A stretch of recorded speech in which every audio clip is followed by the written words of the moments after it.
Welcome back to Deep Thoughts, ladies and gentlemen. It is I guess it's technically Saturday morning, just past midnight. I ate a fairly decent sized dinner tonight. There's this Italian grocery store that has like a restaurant in the back, and their lasagna is like crazy huge, and it's like 2 giant squares for like, I don't know, $8, and then just get a drink. So I got that, and so my tummy's full, and that was like several hours ago. It's a good excuse to sit up and do an episode while the body digests using this ethereal push, what we call gravity, as I smoke this Undercrown from Drew Estate. It's so funny. This one's like a standard Robusto size, which is like your standard cigar. In fact, it might be a little shorter than a Robusto. But my God, my episode's still going out in 48 minutes. It's like I get into the editing. I don't know how long the episode is. I just get in that stream of consciousness and it just keeps going. See, I do the food update. I did the cigar update. Oh yeah, the episode. So, you know the name of the episode. You know, I'm always searching for ideas for episodes. I've got a bunch cooking. Someone asked me to do the JFK assassination. Now, for those of you who've seen all the episodes, you know I've mentioned pretty much everything I know about the JFK assassination, but it has been in little tiny pieces. So I'm going to bring it all together. I have a great group that represents Nikola Tesla contact me, and they just dumped this treasure trove of information on some super cool stuff. So we're going to do a Tesla episode that hopefully will blow minds. It's going to take me all weekend to review this stuff. So very happy about that. So just know a bunch of stuff's cooking as always. I finally managed to get 2 in the queue.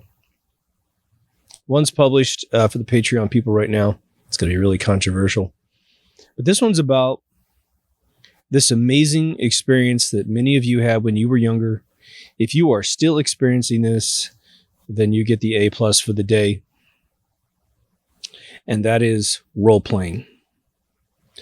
Not necessarily the trailer park boy role-playing with the sheriff and his well, whatever you call that guy. It wasn't a sheriff, but the Grady. Was it Grady? No, this is about something that started in the 70s. It was called Dungeons and Dragons and has since branched out into every conceivable playing system you could imagine. What I'm going to be covering are 3 different playing systems that I experienced, but it's really not tremendously important about the playing system. There are distinctions about Dungeons and Dragons, the way the mechanisms work, which I will mention. It has been several years since I played, unfortunately. But what's more important about the experience of role-playing is the benefit to mankind that you get from role-playing. But I'm going to talk about Dungeons and Dragons, Champions, and Shadowrun. Those are my 3 go-tos. Now, my friends played vampire ones, werewolf ones, and I kind of got involved onesie-twosie on that stuff, but nothing tremendously involved with the actual role-playing experience. And what's interesting about it is that if you mention role-playing, which has been reprised in the Netflix original series Stranger Things, you will get this absurd slander, someone making fun of those of us that love to roleplay. And what's super duper ironic about it is that they go to movies, they binge watch shows on TV, and if available, they'll go to a restaurant with a role-playing murder mystery going on, like Clue, the board game, and then come back to social media, to their friends, and say, this was the most amazing experience ever.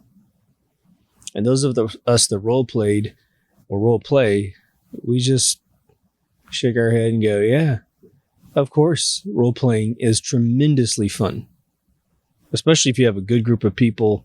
And you know what? Role-playing is so universal in terms of its entertainment that it makes people good. What was funny about the role-playing experiences, and I'm going to go through my history with this, is that one, you can't do it by yourself. That's one of the other things. So it encourages groups of kids to get together. But we would have people come and play in the Bay Area, where I really got a chance to play, in Redwood City, as a matter of fact. We used to do some role-playing in EA, but not much. Usually some board games. Space Hulk, we used to do that a lot.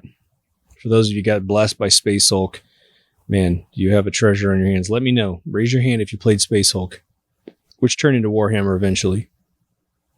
But we had people like, I was very fortunate because I was working in electronic arts as a contractor initially, and then full-time after about, 6 years.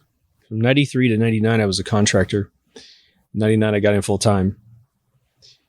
And I was doing all kinds of things. I was writing databases. I was making music for the games, doing sound effects, all kinds of weird stuff before I became full-time. So I had, 2 professional game designers, including my own game design skills, which were professional, at the table. We had one of our mutual friends who wasn't a game designer, but might as well have been, because he's got a brain the size of a planet, a bit like Marvin. We had another super senior producer / game designer / legend in the industry coming to play every day that we played. And then a bank manager, this female, and she was probably in her late 30s, early 40s. She's playing. And whoever you were outside of the game, it didn't matter. You brought only your character into the room. And then we'd have these amazing 6-month games. And then usually the person in charge of the game, which we're going to explain the mechanics for those that don't understand how this works. And I hope you get curious, and I hope you're like, you know what, we should start playing again. Or you go find people that you can play with, or you just crack it open with some friends that have no clue and you all figure it out. But after this episode, you'll have enough to get dangerously entertained. And I've never looked up on YouTube if there's how to play D&D, but I'm sure there's tons of it out there. The person running the game needs to know more than anyone else, right, in the room. But I was in Massachusetts as a kid. I think I was about 11 or 12 years old. I think 10 or 11. And my dad's best friend, who's this Vietnam vet, chopper pilot, he's one of my childhood mentors without actively trying to be. He lived by example in front of me. He's the guy I've mentioned several times.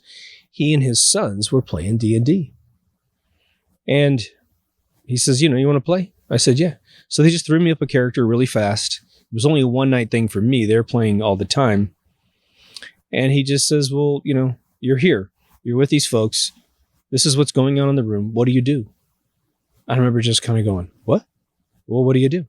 Oh, I guess I do this. Okay. And he rolls some dice behind the, this little cardboard wall.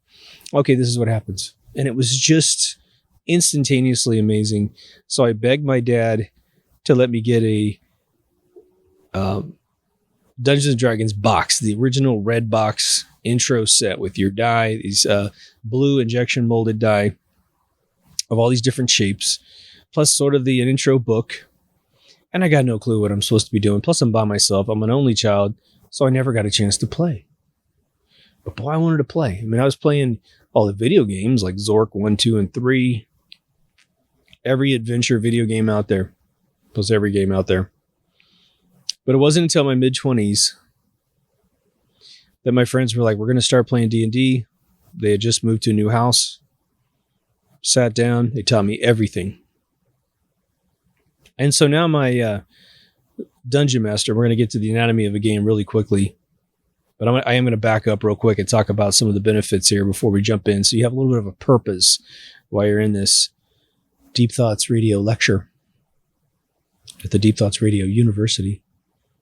But I've got an amazing game designer being my Dungeon Master. He is the brains of the outfit. He's got the whole map in his brain where everything is, what all the subplots are, everything. Plots, subplots, everything. And of course, he studied our group and he's figured out the dynamics. And so it was an amazing first 6-month experience with the finale that jerked tears out of adults. which we'll get to. So, but what's the value of this whole situation? Well, first and foremost, you have a gaming system as illustrated beautifully in Stranger Things, where you have sort of some, I wouldn't say disenfranchised kids, but definitely your more nerdy academic kids. They literally have sexual experiences for not only sex, but for mathematics and computers and solving problems and figuring out how the universe works, physics and all that stuff. Every time they learn something about God's fingerprints, they get off. Not to control you, not to control the universe, but just to know, just to be more fascinated with their environment. Well, most of the world's drinking and boozing and doing all other stuff. It's just literally Revenge of the Nerds, right? You got your jocks over there. And so then you have all the other kids that if they play their cards right, they may not have the physical ability to do the jock stuff, but they almost get everything else in life at level 10, right? So this gaming system brings a lot of kids together and cracks them out of their shells because they're tired of being by themselves, but they don't want to venture out in front of a bunch of kids that are way different than them, perhaps, psychologically abusive. They have conventions around the world that play every role-playing system on planet Earth, and it is an odyssey to see. Yes, you'll get it every once in a while, this weird kid, he's maybe a little bit of a prima donna, but boy, they eject that kid pretty fast. Everyone really behaves, unlike social media. But the other one I never thought was going to be a benefit to me was I've always been I actually haven't always been, but by around 16, 17, I really got bit by the writing bug. By the time I moved to California, it was like, let's get it on. I got a lot of time to myself. I got a computer. Let's do this. And so I started writing, and I was always just writing out of the top of my head, of course, never planning anything. And I got some good things out of it, but for the most part, most of my things wouldn't finish because I'd never really thought it all the way through. When I got into screenwriting, it taught me structure. It taught me how to make sure I've got an ending before I even, begin writing anything. And so what role-playing did for me was make me think on my feet super fast. You get a certain amount of that skill set as a player, but you get a massive amount of that skill set when you become either what they call the dungeon master, which is exclusively a term for the person who runs the Dungeons and Dragons game. But all the other game systems change the dungeon word because they don't have dungeons in their role-playing system necessarily. They call them game masters. So you're GM. So again, DM is just straight reference to the Dungeons and Dragons. GM is every other role-playing system, and there are hundreds of them, and new ones come out all the time. You could make a role-playing game without anything other than maybe a couple 6-sided die for everyone, as long as you can figure out the rules of what those roles mean. Dungeons and Dragons comes with a series of books. And most of the books are basically there for you to say, okay, well, you may not be creative enough to dream up your own monster. So we've got a few ideas for you. So they'll show you a monster. They'll show you a race, an ogre, and an elf. They show you the races that you're to play, and then they show you all the monsters you're supposed to fight. But you can create anything that you want. There are no rules. In terms of races that you would play, you might get into some arguments if you design a completely different race that doesn't exist in the game. Then you're kind of walking away from what is Dungeons and Dragons. So you can't come in a gray alien because they'd be just like, dude, what are you doing? Gray aliens exist back in Middle Earth, whatever. It's like, no. But there are several elves, several dwarves, several halflings, several humans, just like there are several humans in real life. And so they all come with different dispositions and talents. Some are super academic and not very physical. Like there's a gray elf, which really is a scholar. He reads out of books. He has a big book with him with all these spells in them. And then you have like a wood elf. A wood elf usually has some facial tattoos and is just super buff and stocky. An elf can live 300 to 700 years, depending on what the DM says.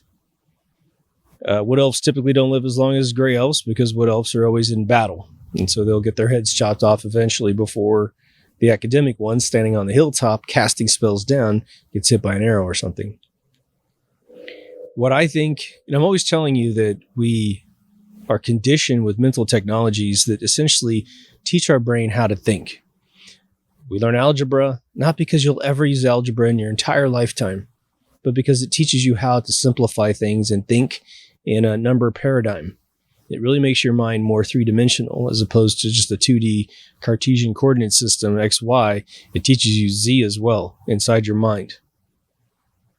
Well, the mental technologies that come out of Dungeons and Dragons is ample. I don't know if it's limitless, quite frankly might be.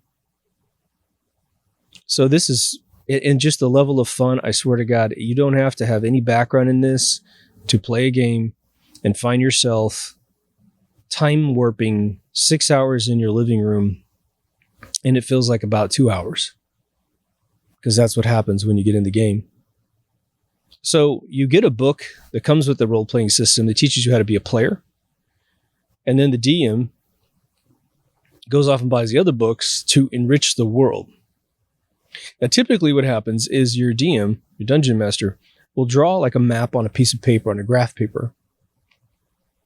If they're being strict about it, every square has a certain kilometer, mile indicator for how big everything is, which gives the DM the notion of if you walked a certain amount in a particular day, you could get from point A to point B before sunset if they get really strict about it. The more detailed they get and like that, and it's not strict as in you feel restricted, it's actually more fun. If you're like, well, we're going to walk to so-and-so city. Okay, it's going to take you about 2 days. You good with that? All of you know this, by the way. Yeah, totally good. And what do we know about the terrain between here and the city? Well, you don't know because none of you have done it before. The rumors are there's some pretty bad areas, monster-wise. All right, okay. So we try. You could just say, we're going to walk on the coast because that way we don't get too inland and get eaten up by dragons or something sitting around. All these things are just out there for you to improvise. But Dungeons and Dragons is very unique in its die rolling because you have really crazy shaped dice. And that's for me makes it absolutely beyond brilliant because it just feels different. Rolling a 6-sided die, which is what nearly all of the role-playing systems have gone to now. In fact, I think even one of the latest renditions of D&D is sadly given up some of their really awesome die. But they'll have like a 20-sided die to hit. So you roll this 20-sided die, and the way it works is the higher the number, the more accurate your swing is. If you roll a 1, which is only a 1 in 20 chance, you got to roll to see if you drop your weapon because you really screwed up. And so you'll have 2 other die with 10 sides apiece, and you roll them. One of them is marked as the single digit, and the other one's marked as the second digit of a 100% rolling system. So you have 100% is going to be either 1% or 100%. So if you roll double zeros, that's 100%. If you roll 0 and 1, you have 1%. And they're clearly marked which one's which. Then you have some magic spells and some really rare stuff with really high odds against. And they've got a pyramid die. It's beautiful. And the way the pyramid die works is different than all other die. Most die, you roll and you read the top plane that's visible, right? On the pyramid die, you roll it. And because it's a pyramid, what are you going to look at? Which side do you look at? You grab it, pick it up, and look at the bottom. Super cool, man. Super freaking cool. So already the genetics of the game are just unique, just interesting, man. But your DM will draw a map, draw cities, draw forests, draw lakes, streams, ocean, whatever. Just like a continent on World of Warcraft. And then you pick a city to be in. Depending on your clan, the DM might say, well, if all those races are coming together, there's only a couple cities in the whole island or the whole continent that have all races in them. So you're either here or here. And then the DM might take one controlling move over your entire where are you and what you're doing. And he'll say, or she'll say, you're in a saloon. That's how you all meet. Now, do you know each other? Do you guys know each other? They'll ask, and if you don't know each other, then okay, well, then you're sitting way off in the corner on a table The three of you are friends. You sit there and he'll figure out a way, or she'll figure out a way to get you guys to have the conversation. Usually it's a catalyzing event in the room that y'all have to deal with. And when it's over, you've met each other because you've conquered some drunk or something happens outside. Now, what's interesting about role-playing is that, honestly, nothing's planned. And that might sound hard to believe, but nothing is planned. The only preparation that has occurred, again, is the map, all of its terrain, and where all the monsters are. But you don't know. That's behind a trifold piece of cardboard that the Dungeon Master has, and you see this in Stranger Things. All the Dungeon Master's rolls are behind the cardboard. You don't get to see, because he or she will make the decision as to whether or not they actually acknowledge the roll. Sometimes they'll like, okay, let's just see. And maybe they throw like a 20. And a 20 is a roll that will chop someone in half because you rolled so good on your hit.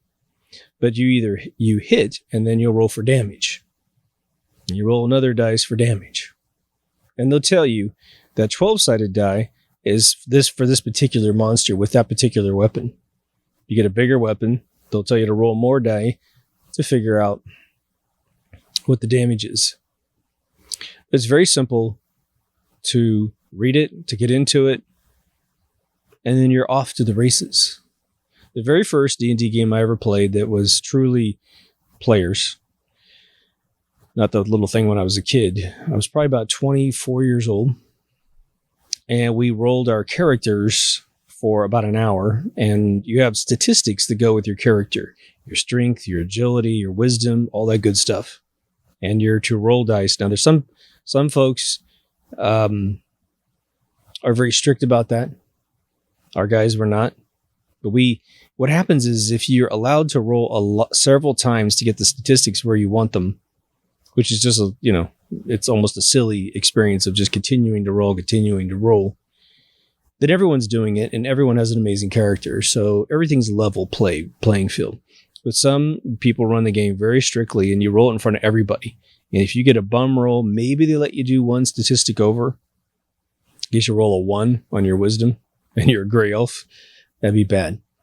But the DM is cool. The DM usually will say, okay, well, I'm going to just say that your wisdom is this because you're that race and you can't be any lower than that. So I might roll the triangle, the pyramid die to see if you can bonus it up. Because it only has 1, 2, 3, 4. You're a little bump, right? But we were in a saloon. And the crazy thing is that you then have a difference. You see the different styles of DMs. Now, some DMs don't attempt to act the other characters. Now, by that I mean not a monster that doesn't speak in the first place. What are you going to do? It's just a dragon coming at you. But dragons are very special. I'm going to talk about them because this dragons and demons are way more powerful than most folks are taught by Hollywood.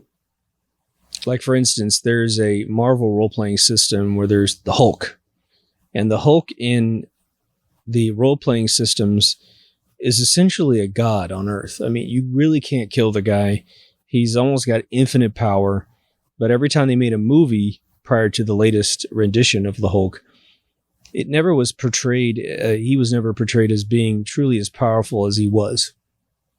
But the recent movies have him exactly where he is in the role-playing systems, which is very intense.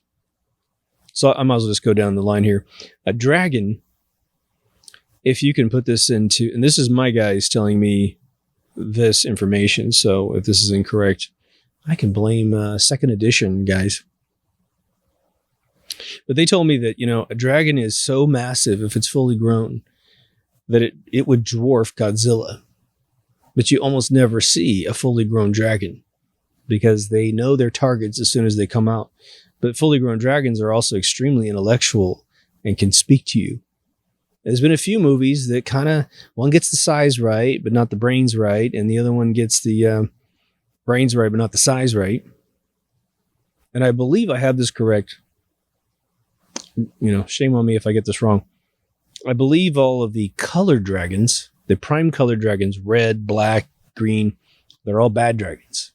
But the dragons that are color of elements, gold, silver, those are the dragons that are your good dragons. They'll always help you. We only bumped into a dragon one time, and it was a baby dragon, very specifically, because if it were a big one, it would be some epic moment in history that would be above ground. And our DM actually had a role-playing system where there was a little bit of a chance in his realm. So you're in this realm you're not supposed to be in. It's almost like, fools walk or angels fear to tread, right? We were in this area, and he's rolling a die to see which one of the beings in this area would pop up. And it's not necessarily in the system, but that's just what he did. And we all watched him roll once, and whatever it was, it must have been like maybe a 12-sided die or something. He rolled probably something like a 12, and then looked up at us like, uh-oh, and it was a dragon. And so in his wisdom, he pulled back on how big it was, its intent. He let it be a good dragon, not a bad dragon. And then we were able to, step away, oh my God, sort of experience, right? But now, he starts us off in this saloon, and he plays this leprechaun bartender. And I can't do a leprechaun voice to save my soul. But he jumps into this leprechaun thing, and it was insane. It was like instantaneously, we're all just teleported into this room. We can smell the room. We can feel the worn, patinaed, picnic table wood thing that we're sitting at. We can smell the beer. And what's happening in the real world is that we've gotten together at my friend's house, big table. We had a craps table, and then we had this table. And we order pizzas, typically. And then my buddy was brilliant enough to put on the Conan soundtrack from the first film. He'd have other movies similar to that, so he'd just keep queuing it up. Had World of Warcraft been out, we probably would have played that music. But just that little environmental tick to have that input while we're playing. Sometimes as this, CD is looping, we're literally at a point where we might go to battle, and then the album hits a battle track. And instantaneously, without anyone looking at each other, oh my God, the battle track's on, let's have a battle. It bleeds into you, and you're living this other universe in the living room. We would get together probably about 5:36 in the evening, if it wasn't a weekend, and we played a 1 or 2 at night and not notice. By the time we wake up and somebody goes, well, what time is it? And everyone's going, oh my God, I got to get home. So what I think is ironically funny about this whole thing is that why do we watch movies? Why do we watch TV? Why do we binge watch things? It's to escape. But what's more intense and more entertaining? Watching someone else's story that you might like, you might not like, or being a part of the story. It's like Game of Thrones, but just pick your character, man. Except you better mix up the races a lot. And it's like at the end of the night, you say, I did that. My friends did this, and we lived this journey. And then you just put the whole thing on pause. The DM's making notes about where everyone is. At the end of the night, you get experience points. Now, there's 2 ways that this usually works. This is sort of a technicality you may not be interested in, but it takes a fair amount of points to level. And you don't get that much at the end of every night, because the game was designed to be played over years with a single story. So you just keep playing and playing and playing.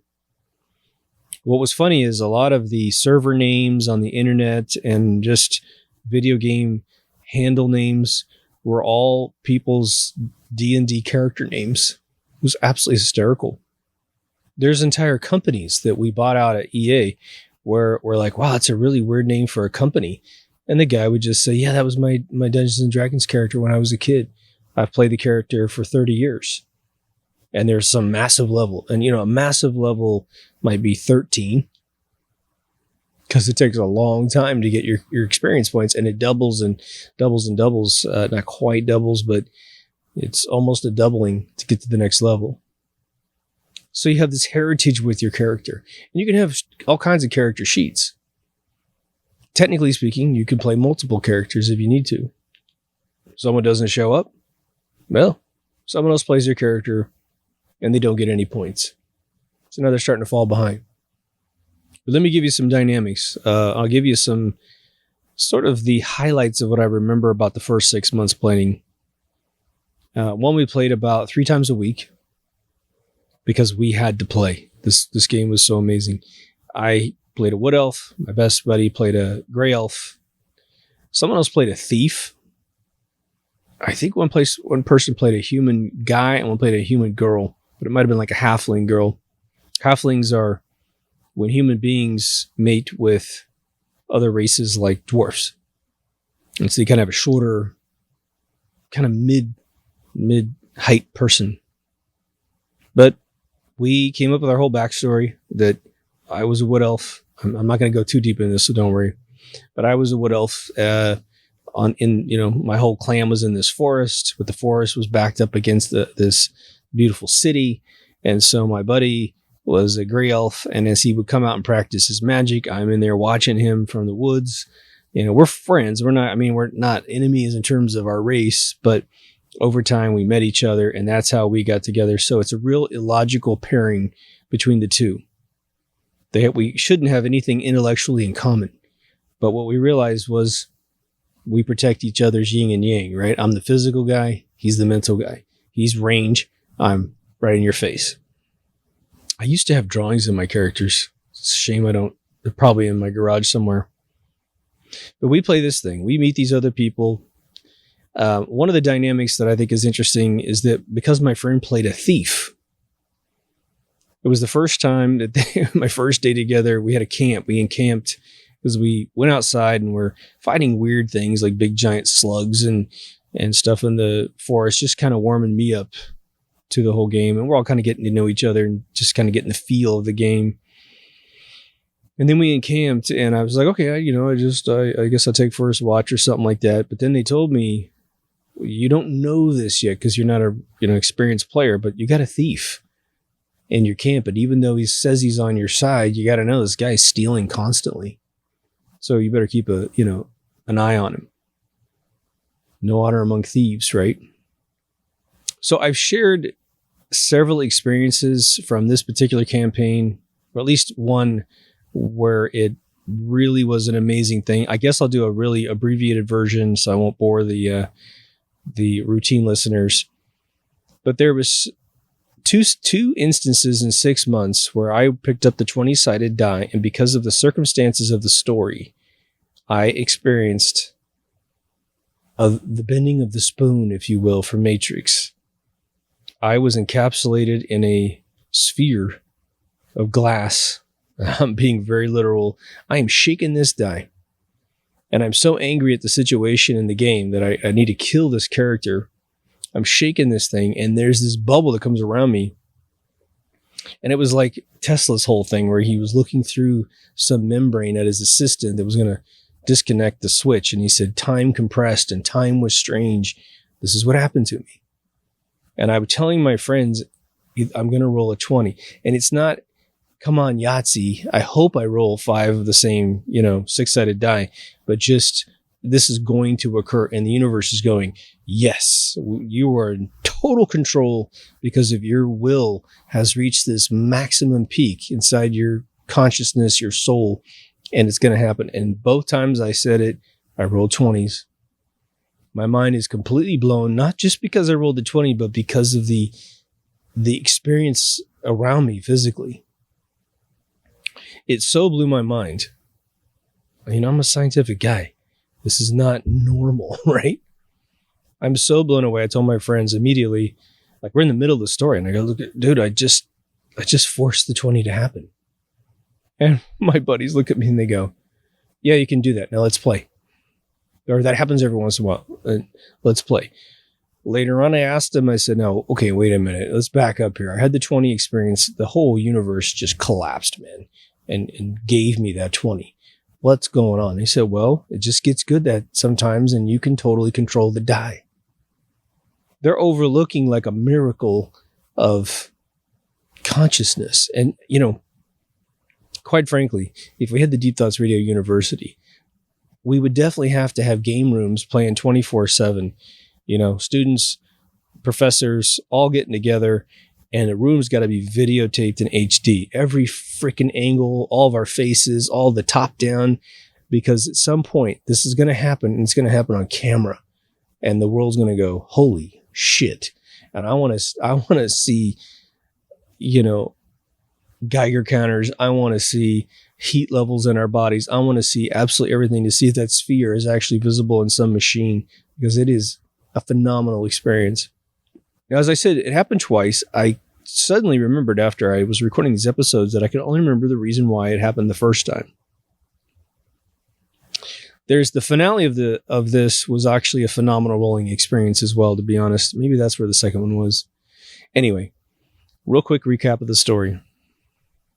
We managed to go underground into a cave, which was very deep and long, and it was like it was lit by the moss on the ceiling. So we didn't have sun, but we were lit by this kind of Tron moss, right?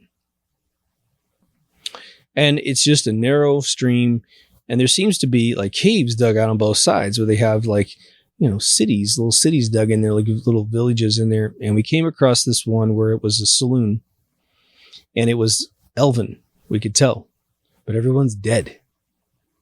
And so we're walking around. It's just like normal carnage, which is unfortunate, right? But we walk into this tavern, and behind the bar is a wood elf girl. And I have never seen a wood elf since I left my home forest, right? It's been a long time playing this game, months. And she's been raped, and she has been, what do they call it? Defiled, right? Horrible.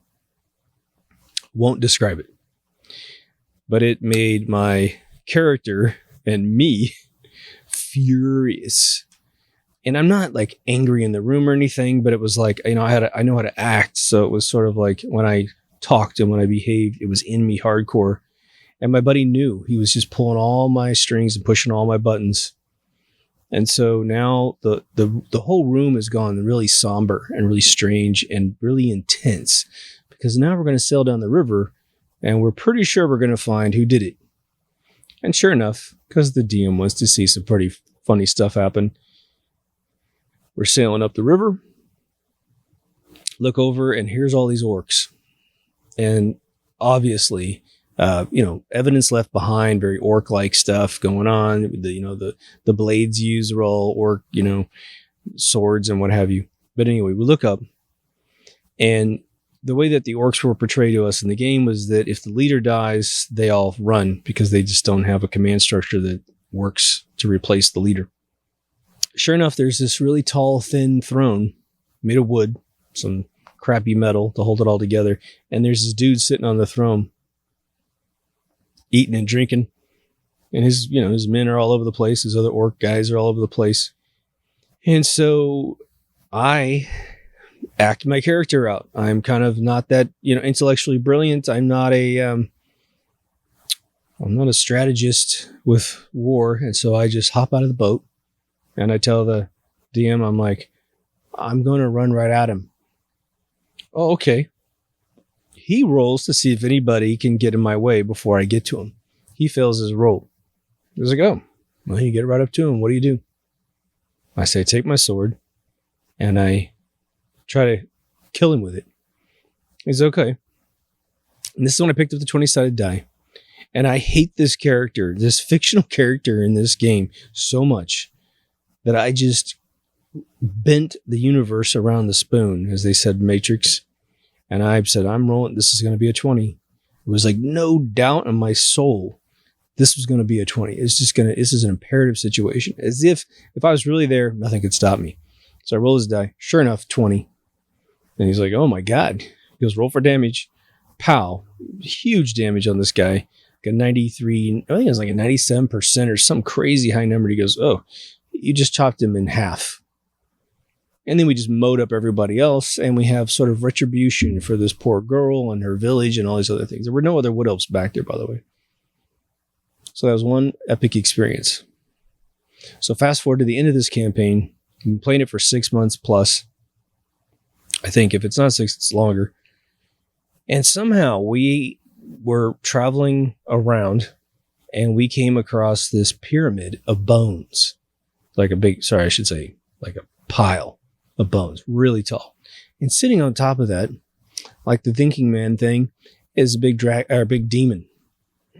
Well, demons aren't necessarily got the size problem that the dragons have, but demons are like, if they're real demons, they're super duper uber powerful.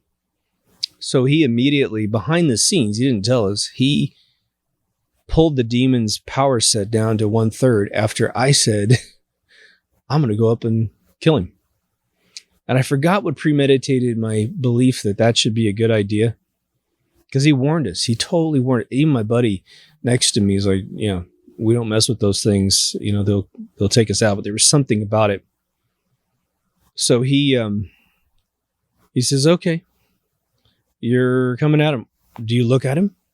I said, yeah, I'll look at him. He says, do a saving throw to see if you're mind controlled. We're like, oh, shit. Boom. I roll within the 90s.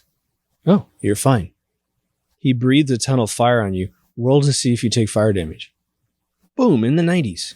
Now the DM's like, whoa, that's usually not possible. He's trying to hurt me before I get killed. I run up the pile. I pull back my sword and I hit him.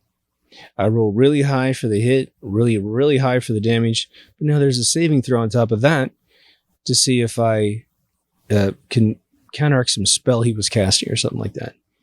Something he didn't tell us would be the case. And for some reason, there was like, one of the guys was mad in the room, who was his best friend, and said, you're supposed to tell us that kind of stuff. And he's like, I don't have to tell you that kind of thing. Anyway, we fight this demon, I don't know, for like 2 hours. And it's all becoming really strategic. My friend is casting every spell he saved up. And it's, he's got a sword that is about 20 feet long. And he's slicing and dicing. He's trying to hit us. I'm saving. But it's gonna run out. As long as I stay on the pile, I'm gonna get cut, right? And bad. And so one of our guys grabs the DM. This is what's cool. Walks him out of the room. Says, can I talk to you for a second? Okay. Go outside the room. Or he goes outside the room with the DM. They talk for like 10 minutes, 15 minutes. And he comes back in. And he goes, okay, here's what's going to happen. So-and-so here, who's been playing with us for 6 months, is going to sacrifice his soul into a staff. And then so-and-so over here is going to carry it up there and try to hit him with it. And it's going to kill him if it hits him. No saving throw. And so I honestly cannot remember if we killed the damn thing. My friend, so when you read spells, you have a bunch of them memorized and saved up, but once you burn through all of what you have saved up, you have one option. You open the book and you burn it off the page, and you get one last shot, but now it's out of your spell book, and you're going to have to go back to a library and study to write it back into a brand new book. So to burn a spell out of a book is a no-no. No one ever does it. But my buddy Bill was like just burning every spell out of his spell book. I mean, this in a movie would just be fucking phenomenal, right? There's your F-bomb for this episode. But I get cut in half. I am dead. And nothing is going to resurrect me. The guy that sacrificed himself into the staff, he's dead. And so, again, I can't remember. I think the demon died. But it was just the DM just allowing us to have a bunch of stuff, trying to not kill us all. And when it was all over, the room was just dead silent. And we all felt like someone had died in the family. Because 2 of us were dead at least. And that's how powerful this can be. Role-playing. You're vested, man. You're vested in these characters. If you thought it was bad when Miss Pac-Man died back in the day, you haven't felt this before. Because every single video game's got a rebirth experience usually. You can, if nothing else, you put a new coin in and the character's reborn. Not in this game. Not if it's even remotely played like the rules.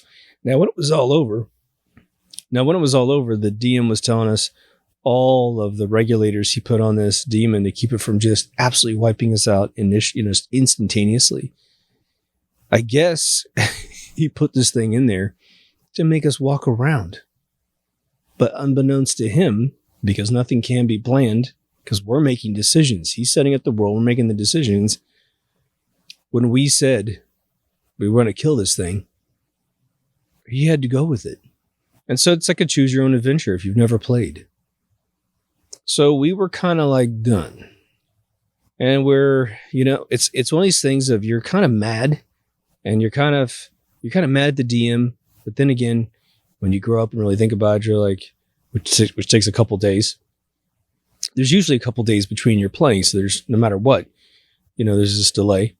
People start coming up with excuses why all of a sudden they can't make it to the role-playing night. So the guy and the girl, the senior producer and his girlfriend, I think it was, they peeled off forever and never came back. Now, we worked with the guy, but I never saw the girl again ever, which is weird. 6 months together. And then all of a sudden, they get on a boat and they leave, sort of. We talked about it for a couple years. That last scene was phenomenal. But then we had a short stint with Shadowrun. Now, a lot of you know Shadowrun really well because you role-played it. A lot of you know Shadowrun because it's a gaming system. It's made by a company, I believe the original name was FASA, F-A-S-A. But they got bought out by Microsoft. Wizards of the Coast, who made the card game, they bought D&D, which is just unbelievable.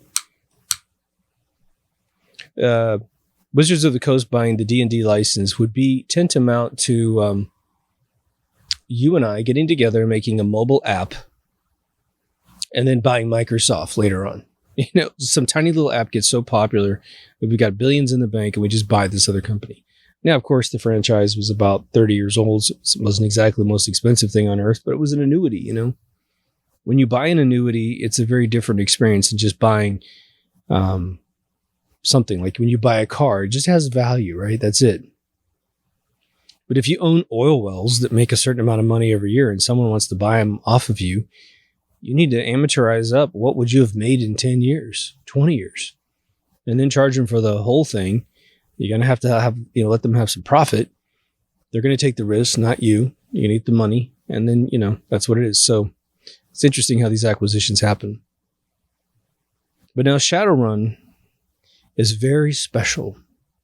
It is something that I've never seen properly put into a movie. Shadowrun is sort of near future. It's actually got a fair amount of sort of some Agenda 21 stuff, but it's got it for a different reason than globalists doing this, where they move us out of the rural areas, right? The backstory with Shadowrun is that the Native Americans of North America rediscover magic. And when they do, they take back almost all their land in North America and push us all into the cities. And the cities turn into Blade Runner cities. Just identical to Blade Runner series. The first edition of Shadowrun was purely human. It was just humans. The dice that you roll were 6-sided die that you just have with any, game that you ever get, like Monopoly or something, except you buy bricks of them, hundreds of them, and they're slightly smaller so that they fit in these bricks. Based on what you're doing, you could roll, a handful of them, one, or every single person's die in the room, which I'm going to give you a little experience I gave in several episodes back. But now we switch from one of my buddies to the other guy that was working in Electronic Arts, but he wasn't a producer or a game designer. Again, even though he would be a great game designer. This guy devoured every video game at a level that I've never seen anyone ever devour a game. When EverQuest came out, this guy played, 13 to 18 hours a day until he had the whole game played. I mean, it would be like someone getting, World of Warcraft and getting every single piece of armor and every single weapon that could possibly be gathered. That's this kind of guy. Now, he's the GM, because that's what you call him. But now Shadowrun is, again, near future. Even though the Native Americans are doing their thing, they're not really in the game unless they're in the city. But this world is a world where you're essentially stealing and selling information is usually the main thing. So you're always hacking computers because things weren't in the 21st century, the way that the anatomy worked. And this game was invented in the 80s. And it's the old first edition books are probably worth gold at this point. I loaned them to a friend and never got them back. They would write a book for every region of the world, and it was written by people in those regions. Example, there's a New York book, there's an LA book, there's a Dallas book, there's an Ireland book, a Scotland book, a London book, an England book, a France book, a German book. These books look like books that came from the future. When you look through them, they're not only sneaking into the book characters and their statistical breakdowns in case you want to use them in your game, which you never do usually, but it's like a book, like an entertainment book from the future. So it's got fake ads in it and stuff, and they're about 1/2 inch thick, and they're about, good 10 by 11 sort of kind of big book. So if you ever want to see some really cool stuff, go look those up. If you ever walk into a D&D store, I found one in Sydney, Australia, and walked in and could not believe my eyes. This role-playing store was just phenomenal. But there's usually a role-playing store somewhere in your neighborhood. Just look up Hobby Shop or whatever. But you have your characters have this anatomy of, first, you have hard drives embedded inside your body. You have usually a port, like a 1/2 inch port, 1/4 inch port, actually a 1/4 inch port in the side of your head or in the back of your head, kind of like Neo and Matrix. But usually it's in your temple. You carry with you what's called your deck. And it looks like a Commodore 64, but it's like a really high-end keyboard with a CPU in it. So you carry it around like your quiver and your bow. And if you want to steal stuff, you just pull your deck out, you plug it into your head, and you plug this other cable like R2-D2 into the wall, into the computer, supercomputer, whatever, terminal. There's like these ATMs outside that you can plug into and what they call jack into the computer. So you have outside mission gathering, role-playing going on. Then you have in the computer hacking going on. In addition to all that, your character system, your character can basically swap part of your body parts for electronic transplants. You get something called, I believe it's called lightning reflexes. They replace your entire nervous system with synthetic wires, fiber optics. And so when your brain says, draw the weapon and shoot that guy in the face, it happens at a quantum level, right? Just bam, it's just really fast, right? So that's cool and that's fun. And there's a bunch of these things, but you have a limit because in the game you have something called your essence. And there's an essence threshold where you're not allowed to swap any more stuff. So if you get your lightning reflexes, it takes a huge chunk of your essence. And so it's sort of like your speeding ticket point system where if you get a lot of speeding tickets, you can't drive anymore. You get your license suspended forever or for a year or whatever it is, right? But what we found was this. We started playing the game.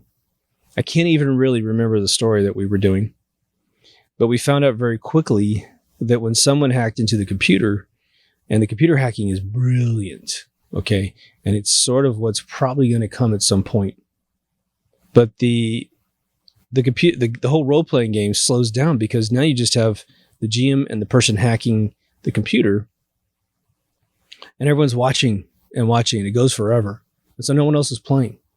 And so there was a flaw in the game. But the cool thing they did, and we're talking brilliant, man, because this is the 80s, right? The viruses, well, put it this way, as you're hacking the system, there's all these programs that are trying to stop you from hacking in. And the only one I can remember off the top of my head was black tar. Black tar will come after you, and when it's coming after you, you better turn around and go the other way, or you better have a really good counter program to block black tar, because you're jacked into the system, and this jack is going straight in the side of your head.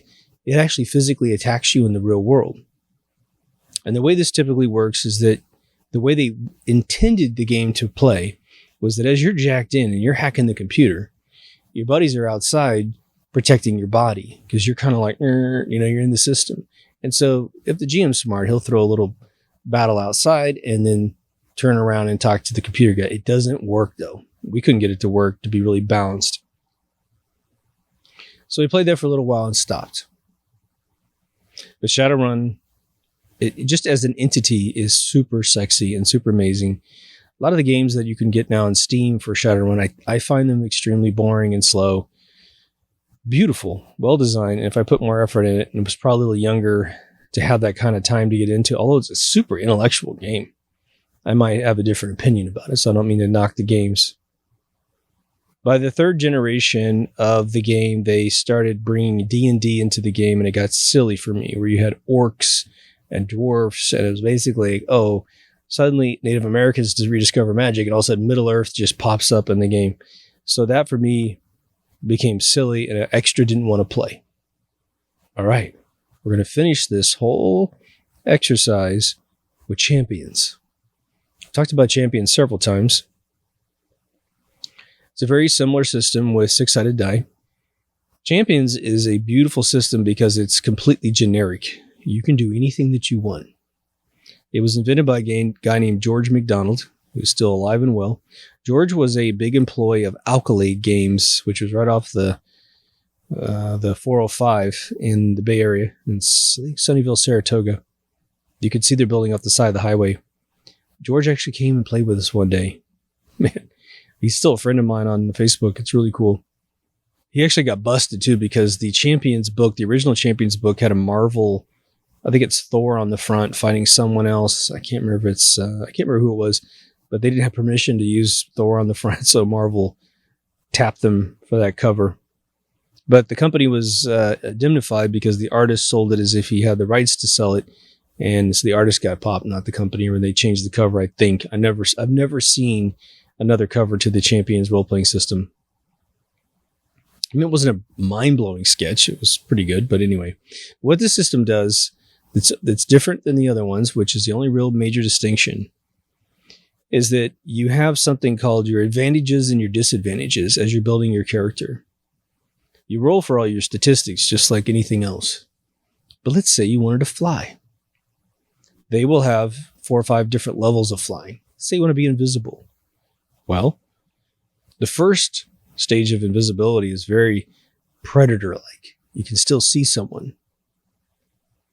At the highest level, you are invisible, man. But you gotta buy that with these points that you get for your advantages, and what they call the disadvantages have the short term of disads, is what you call them. So this is utterly brilliant what they did. So let's say you want to buy full invisibility because that's the character that you've made, this Marvel character you have invented with a backstory of your own. And I'll get to one of my characters. And again, this is going to be a repeat for those devout listeners who've heard every episode. But I think for a lot of you, this will be new and entertaining. But if you wanted to buy more advantages than you had money for, in the little economy they give you to build your character, you take a disad to gain more economy. So let's say you had $1 and you bought visibility of a pretty good level, but you wanted the big one. It's $2. So you take $1 of disadvantages and you can buy them right out of the book. The book tells you what you got a problem with. You know, it's like Kevin Hart in Jumanji. If he ate bread, he exploded. It's just like, that's his disad, right? And so if he's willing to take that to the point he can't ever eat bread, or if everyone sneaks the bread to him, he dies, then he gets a bunch of extra money that he gets to spend. So you take your disadvantages so you can get your advantages fully up. I just thought that system was beyond brilliant. So George is a real brilliant guy. But we invent some characters. I honestly can't remember, shame on me, what my other friends' characters were really all about. One of them was a tank, obviously. I was an archaeologist, an Egyptologist who was studying the history of hieroglyphs, and I had 3 stones I had found in the iconology phase of hieroglyphs. So this is where a symbol is a word, not a phonetic word, not a phonetic letter, right? But I couldn't quite figured these stones out, and they're all different sizes. They're like just stones, kind of like Stonehenge stones, but more sandstony. But they have writing on them and they have writing in them. And I can see that if I write down the layer that's on the outside and sand down that layer, there's a whole nother message on the inside. So I'm from New York. I'm a prodigy kid. I take it. I'm like a, Stark kind of archaeologist. I take the 3 stones to New York and I put them in my laboratory. This is going to be a great movie one day. Well, one day, accidentally, I run out of paper. And so I write one of the symbols on my hand. And later, I rubbed it. And when I rubbed it, it activated. And I realized that if I find out what the passages do, I can construct a whole nother me. And so I had managed to create Anubis. And so what happened was I rubbed my hand. It makes a staff in my hand, and the staff has all the messages on them. And I just rub the staff, and it creates certain powerful things that happen. And one of them is that I shape change into Anubis. Take you over the river Styx, right? Well, my GM is so brilliant. He said, do you work on the stones tonight? And I said, yeah, I work on them a little bit. And he goes, okay, well, you see like a really deep symbol, really dark and really thick on the bottom right side of your biggest stone. I was like, okay. I look at it. What do I see? He says, well, the more you try to look at it, the more you start to lose your consciousness. I'm like, okay. So we find out that this symbol that's stuck inside my stone is a symbol that is of Cthulhu level undead stuff. I mean, it's like it destroys. It's like the black ball in Fifth Element, right? It wants to undo the whole universe, right? So it's a very deadly symbol that has been put deep inside this stone. Not really supposed to be found by anyone. But I eventually learned the shape of it through experimentation. A lot of bad things happen to me as I'm trying to figure this thing out and research it. It's almost like the sycophant thing I've got for figuring out this symbol so I can protect it and get rid of it. But one night, we're messing around. We're sort of in Hell's Kitchen because I'm a New Yorker. So I'm in Brooklyn. Marvel, Hell's Kitchen, perfect, right? But we're messing around. And I actually went into the subway at one point, and there was an interesting little twist that I said, I want to practice my skills. So I'm going to find a bunch of murderers and rapists. I'm just going to kill them. And they kind of looked at me like, ooh, like, okay, you do that. It was not really what Marvel characters do. And I said, okay, I'm a little dark, So I was already kind of on the shit list with the other guys for being kind of secretly dark. Now they have to roleplay like they don't know. That's the fun part. It's so cool, man. So anyway, there is this woman that shows up, and she is like a blonde-haired, fully developed 20-something, late 20-something kind of powerhouse, right? Like the chick in Mandalorian. And she flies like Superman, but she's really clean cut looking, and she is after me. She is flying at me at breakneck speed. She punches me through, hits me so hard on one of her blows that it sends me through a couple skyscrapers because I'm switched into my stone shape, so I'm not going to have any problems surviving that, kind of like Thor. But she won't let up, and I'm trying to communicate. I'm trying to say, stop, talk to me. Who the hell are you? You come out of thin air. We're the good guys in town. What's the deal? But she's not hurting any of my friends. She's after me. So the GM won't let up, and there's no way I could communicate with this woman. So I'm kind of like, well, I can't really fight her because she seems to be way stronger than me. And so I'm pinched. I'm in the corner. So this is my creativity comes around. She lines up for another strike, and I can just see her. She's just breaking the sound barrier coming at me. And I said, I can shape change, right? Of course. Is there any size limitation? He says, well, generally it's, your body mass that makes the character. You can't really get any smaller than you are. You can't be the size of a, semi all of a sudden. I said, okay. And I looked at him and I said, I changed into the symbol right before she hits me. And he's like, what? And I said, I changed it to the symbol. You heard me. And he's like, oh my God. He never, ever imagined that would ever occur. He invented this thing, gave it this Cthulhu power, which is, again, undoing. As soon as Cthulhu exists, like, part of the universe disappears. I mean, there's nothing in there. Not even an ethereal particle. So she's coming at me. I shape change. And he looks at us. Now, all of us have probably about 150 six-sided die a piece. And we carry these bags, these like cloth pouches that we carry them in.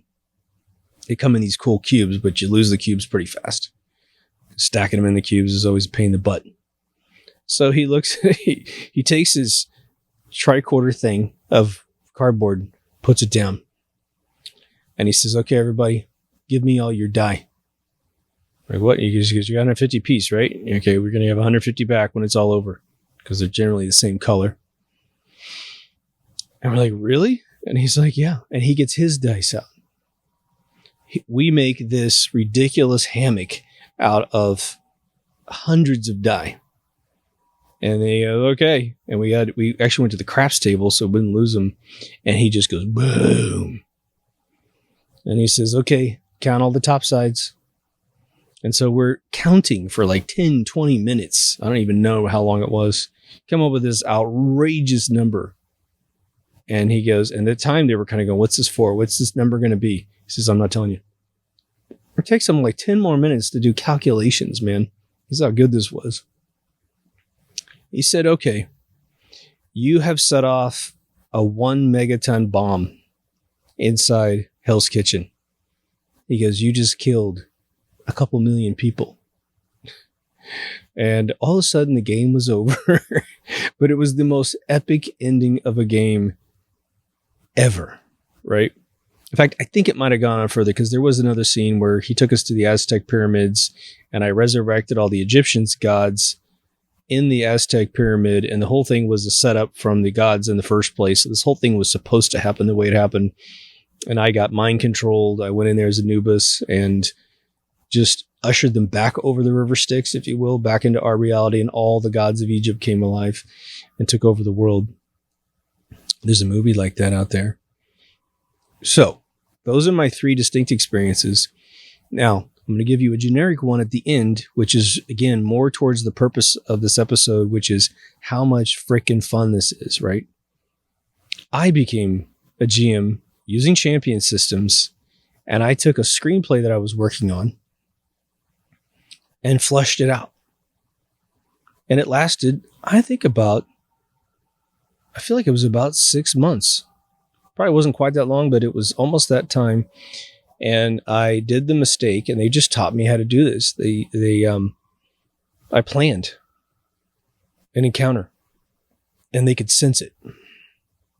And so I say, well, okay, this happens. And they go, oh, we don't care. We go over here.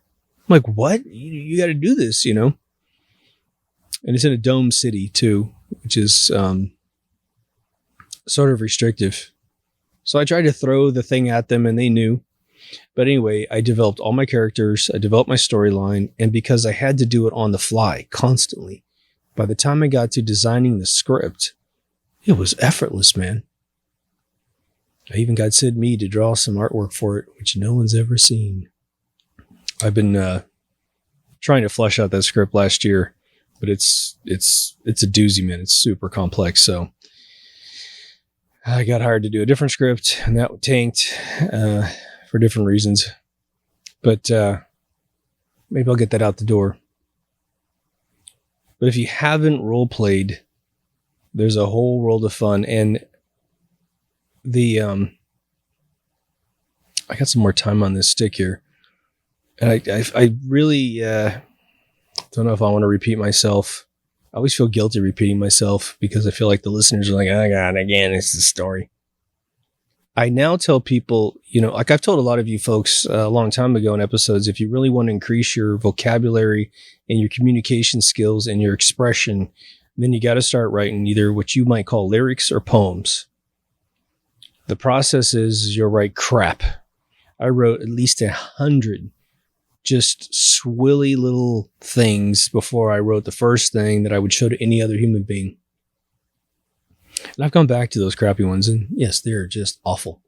But I've got poems that I am extremely proud of. I mean, so it increases your ability to pick words. If you write words down, then you learn the spelling, which will help you pronounce words properly.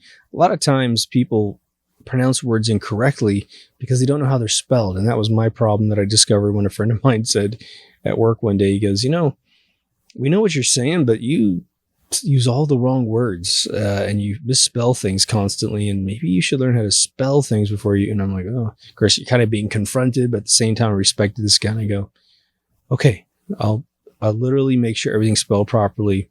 Still took another 20 years to figure out, all the differences between words and road, a bike, and a road that you drive on. Then and then, the when to use well and good, all these little things. Definitely does not have an A in it. Okay. But I had this experience because I lived in San Mateo, California. My buddies lived in Redwood City, and we worked initially in San Mateo where EA was, and then EA had bought some land which they called Redwood Shores. But we had this hotel, and you can look this up. It was in San Mateo, right against the 92 freeway. It's called the Dumphy Hotel. And I don't know who built this place in the first place, but whoever did lucked out because he made this hotel. It was a 2-story hotel, but it was like a giant, fortress. It was a big square. At least it looked like it was a big square from every angle I ever saw it. But he veneered it with a castle with rook towers and everything. It was brilliant. So guess what came once a year to the Dumphy Hotel? One of the biggest role-playing, if not the biggest role-playing organization in the United States of America. And so this place filled up once a year with this, and then other things came too, like Comic-Con things, sort of things, not Comic-Con, but things like that would show up. But my friend knew this was coming. He had been several times. And I think I had gone one time before this event actually occurred that I'm about to tell you. I think this is an utterly hilarious story. And hopefully you just enjoy hearing it a second time. You've heard it once before. My friend knew this event was coming. And so we used to play Magic the Gathering, the cards that Wizards of the Coast invented. And so my friend, being a genius game designer and who understood every game down to its mechanisms, he said, as a different guy than the other one, he creates his own card game. He was a huge Magic the Gathering player. And so he literally makes his own game. All the cards, everything. He makes it for weeks. And then finally he goes and gets them professionally printed. We're all sitting around cutting these things out. And he went and got a bunch of old CDs and cut them into like 4 pieces, every DVD or CD, excuse me. He got those foam boxes that are little puzzle boxes, and they only fit together one way. He got those, a whole pack of them, broke them all apart. Got a Polaroid camera with Polaroids in them.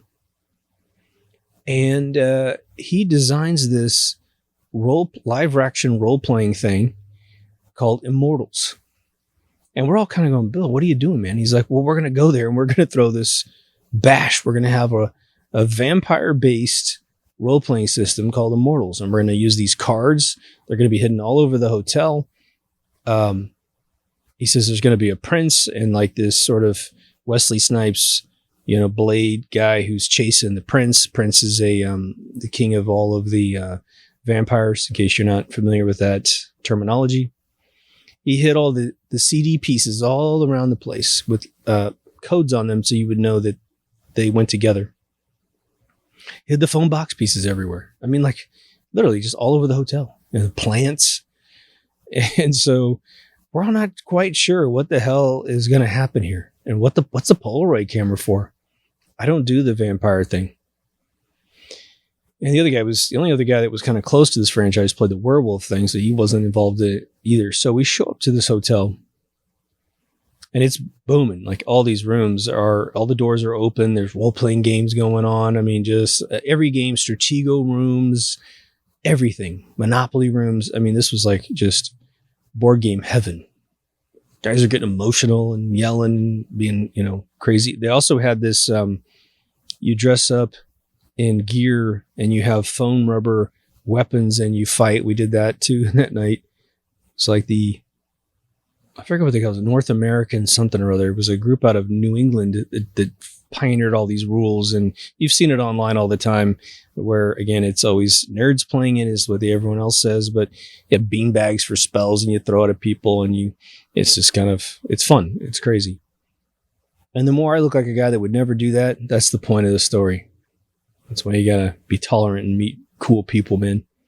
But we show up to the hotel unannounced, and we find all over the walls, tonight, Immortals meet at this room at this particular time. We look at Bill and we're like, is this you? And he's like, no. So now we find out someone else has a different live action role-playing game planned for that night called the same exact thing he called his, Immortals. The flyers are all over the hotel. So we go to the room that's on the flyers. At the time, they said they were going to gather. And wouldn't you know it, as God would pull a miracle out of his bag of tricks, they don't show up. I mean, no one shows up. We're sitting in their room waiting for them to show up so we can maybe figure out how to do this, right? Because I guess it's written all over Bill's stuff. So we're sitting in there and we just start setting up. We hijack this other promotion. But now we're not getting too many people in the room. This is another funny thing that happens.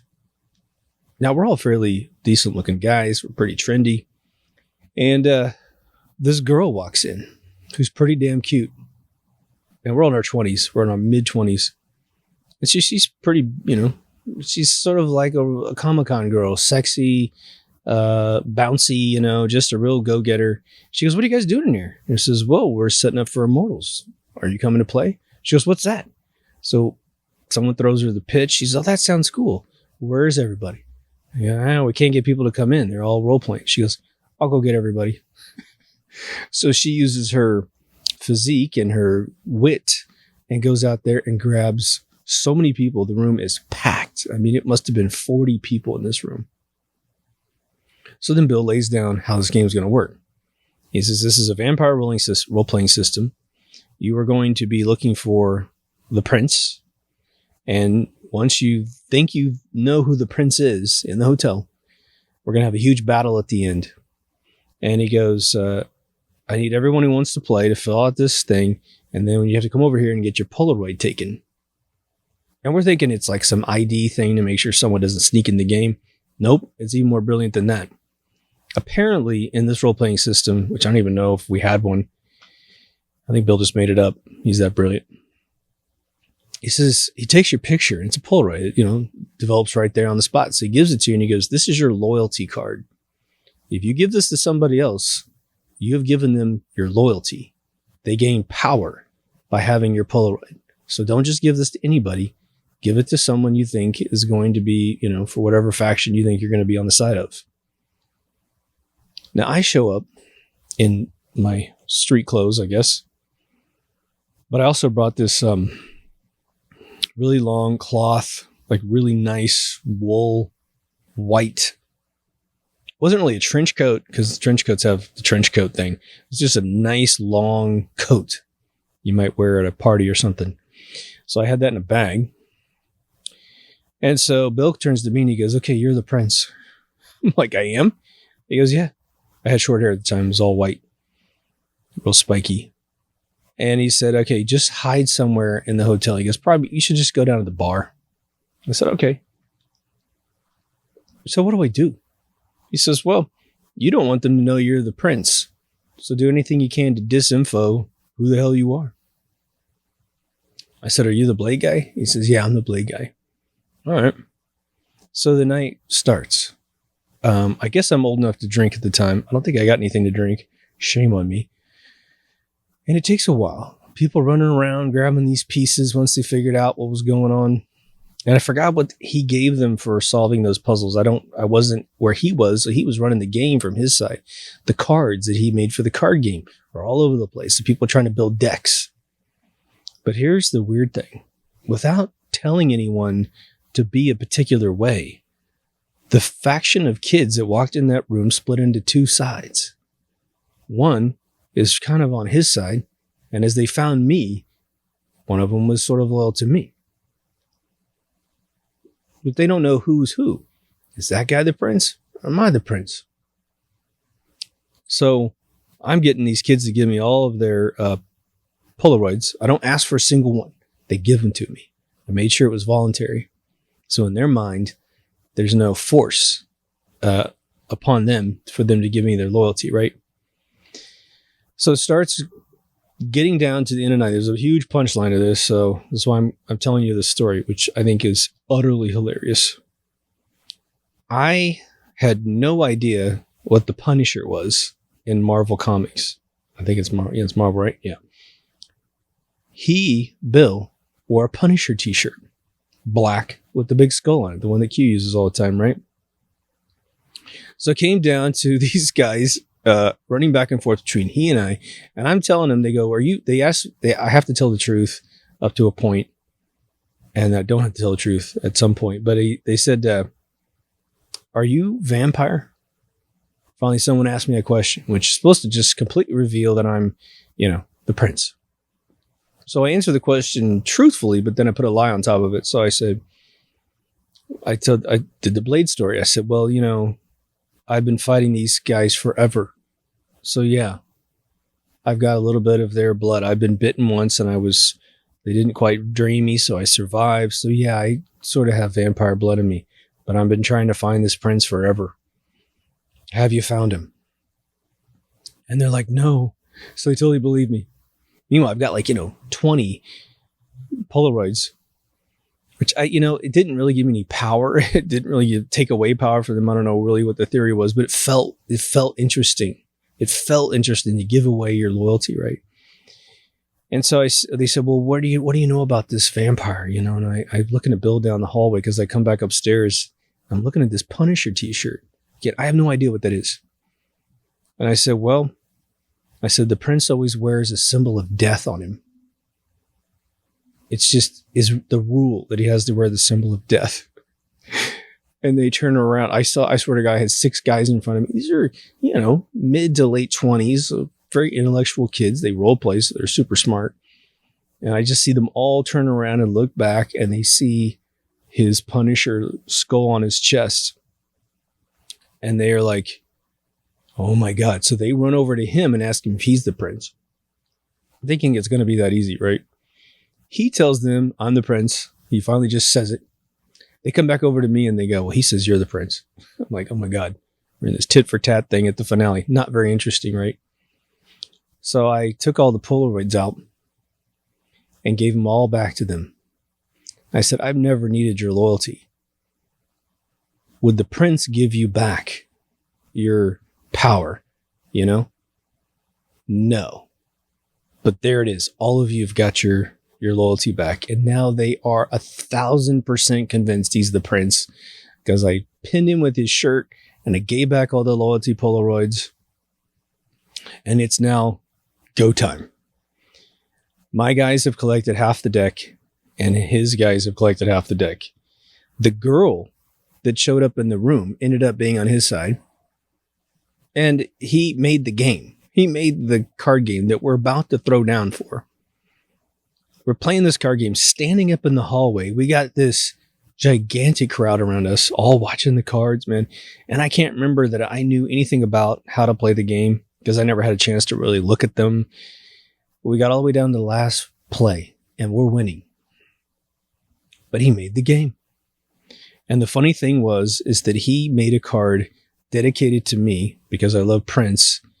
And it was a Prince song called Shakadelica. And I believe what Prince meant by Shakadelica, just as a little side note, was that's writer's block when you're making music. I could be wrong, but I think that's what he meant. But he made a card called Shakadelica. And he whispers to the girl to play Shakadelica because whatever it was a massive card. And so by a hair, he wins. Of course, he made the game. And, then I'm revealed and the game's over. But everyone had the best time of their freaking life. And so when people were accusing Q of being a LARP, the only reason why I know what a LARP is because of this one-time experience in my entire life that was an absolute blast. A couple of years later, probably even within the year.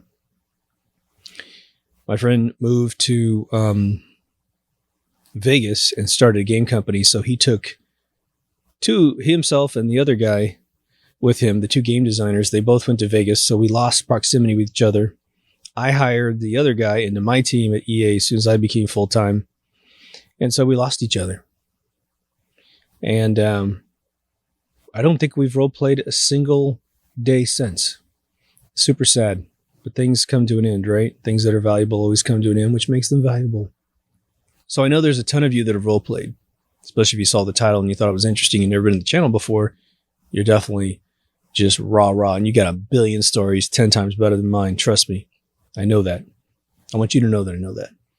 For those of you who've never done it and heard about it, and you've jumped on the bandwagon of, throwing out an insult or criticism, you might rethink that, because these kids live a much richer life. In the 90s, that whole dinner mystery house thing was extremely popular.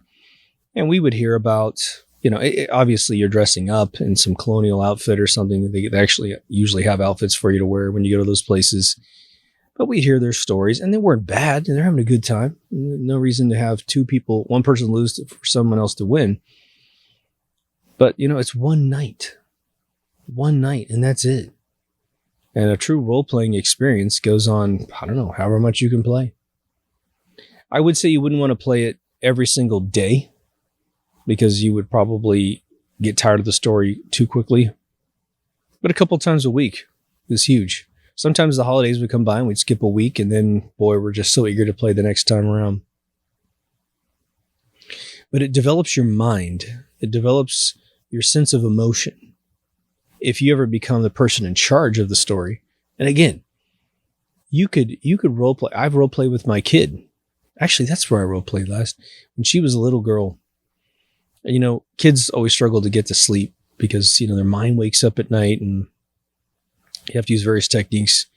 Sometimes I would create a story, create a place. Like if we played Candyland, for instance, or something, get her tucked into bed. She's wide awake. And I just say, okay, you're in Candyland. What do you do? And she'd just make up something, and I'd make up something. And we would go through the story until she got really tired. Okay, I gotta go to sleep now. Okay. If you have young ones, especially boys, but I think girls are coming around now. Girls are always involved with this stuff. Again, that girl was at the role-playing event. She saved our bacon in this whole thing.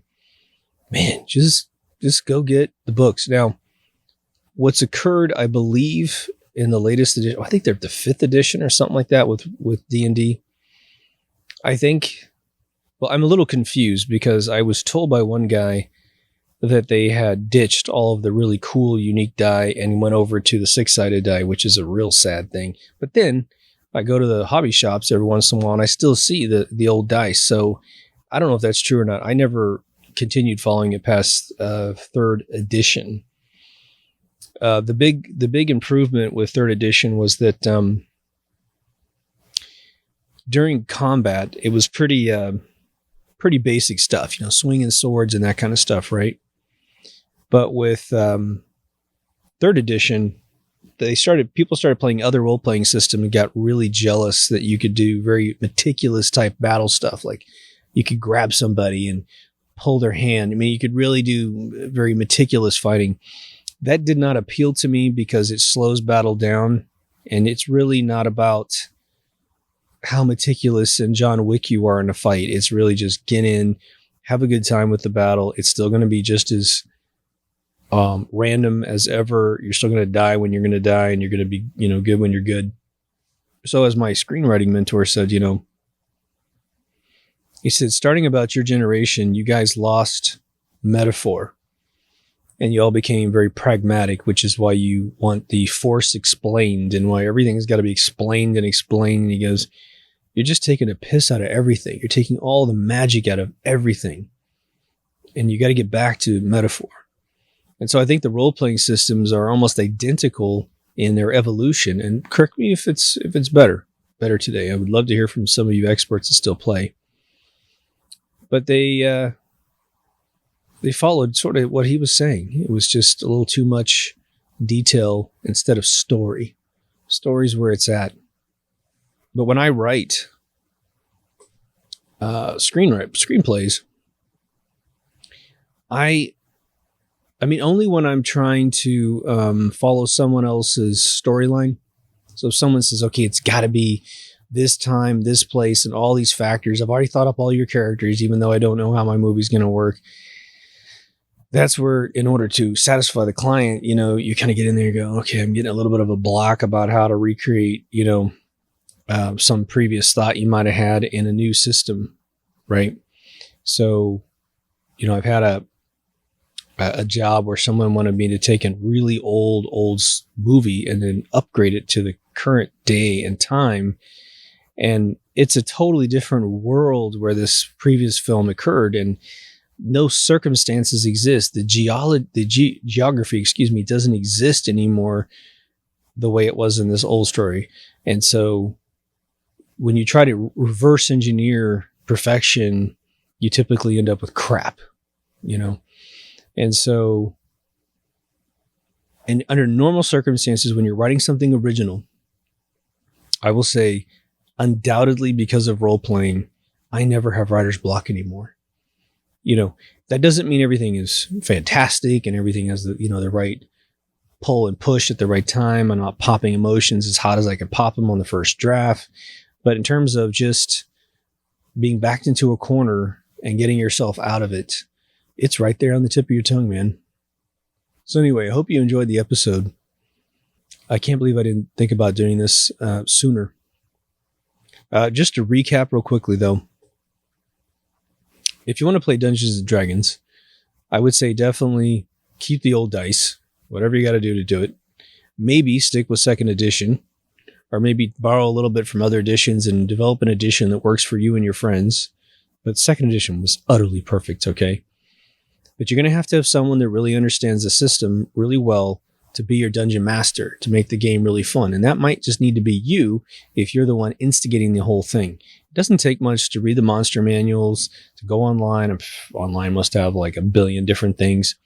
You get to draw your map. I mean, it's like you're a Blizzard game designer is really what it is, right? I guarantee you everybody at Blizzard plays. Guarantee it. You couldn't possibly get on the World of Warcraft, at least story team, game design team, art team without probably playing games right there inside Blizzard proper. Shadowrun, I would say, probably can't play it unless you're really disciplined. I will say that the Sega Genesis Shadowrun game, made by a friend of mine, is one of the best video games ever made in the 90s, ever. I bought the Sega Genesis to play Shadowrun, played it to the hilt. My buddy Bill borrowed the cart and never brought it back to me. Son of a bitch. But he was the reason why I bought it in the first place. But it's one of the best video games ever. That's one of the ways to play Shadowrun. But if nothing else, the manuals are the most, or whatever you want to call them, the books are some of the most enchanting, amazing, gritty Blade Runner looking things you've ever seen. It's going to be first edition, most likely. You're going to have to go to hobby stores. If you start seeing orcs and elves and stuff on the cover, that ain't the books. Find ones that are completely human.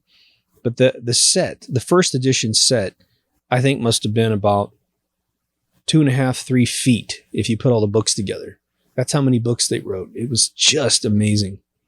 If you want a great generic role-playing system, go get the Champions Manual, because it will open up a whole new world that you can do anything in. The amount of characters we created in Champions, we played several Champions sessions. The one I told you was the most memorable one. But anyway, if you want to get into video games and you want to get into game design, you need this DNA in your system. The amount of students I taught about game design, how it works, just the basic neural mechanics, and then the game mechanics, level design a little bit. It doesn't move without a story. Today, things have become so Hollywood in video games that people are almost bored to death, because video games have turned into the same. Video games are better than movies in most cases. The stories are a little richer in a lot of cases. Now, some of the Marvel movies have been, story on crack. I mean, it's really tremendous, amazing movies that Marvel has done, but that franchise just sort of ended. And so they're going to try to keep going, but the talent agencies in Hollywood are signaling it's going to be about 10 years before this comes back strong. They got rid of a bunch of writers that have been writing those movies, just literally let them go. So like, we don't have any more need for your skill set. So read the writing on the wall for that one. I think it will improve your life all the way around. You'll also probably maintain your childlike interior that you should maintain. Like a lot of people, it's, you have to struggle to become an adult, right? To shed your childlike nature. Then you have some kids. Then you go buy the Legos, or you buy the model kits. You do whatever. You get your dollhouse for your daughter, and you start role playing. I had to be the Ken doll. I had a daughter, man, so I had to do all that stuff. And so, we had to pretend cook and all this other kind of stuff. And it's great. It rebirths the child in you that you need to have, that fun, optimistic view of the world, that inquisitive thing that you have. But there's nothing like a great story. And as you see people in real life going through story arcs that are real, that are maybe not so positive at times, you will have lived that arc several times in a role-playing system at either near or beyond the arcs that they're experiencing, and you can become very useful in that sense. So there's just all kinds of benefits mentally, and I think you'll dig it. Let's just put it that way. So anyway, if this is your first episode, since this one might grab some new people that have never been around the Deep Thoughts Radio thing, it's a fairly intense show, so definitely be aware. You're going to step into a bunch of landmines if you're sensitive, but we talk about a bunch of cool stuff, and the comment sections in YouTube are awesome. Our locked Facebook group is super awesome, so definitely get in there and see that. And to do that, you go to deepthoughtsradio.com, which is the hub for the show. There's a search field, so type any word in you want to have an episode about, and you'll be shocked. There's 2 episodes about it. But there's also a category section in case you want to just drill straight into what you like and ignore all the other videos. It's cool. We have 2 feeds for video, YouTube, BitChute. Please get a BitChute account. Plenty of audio links for your podcast devices.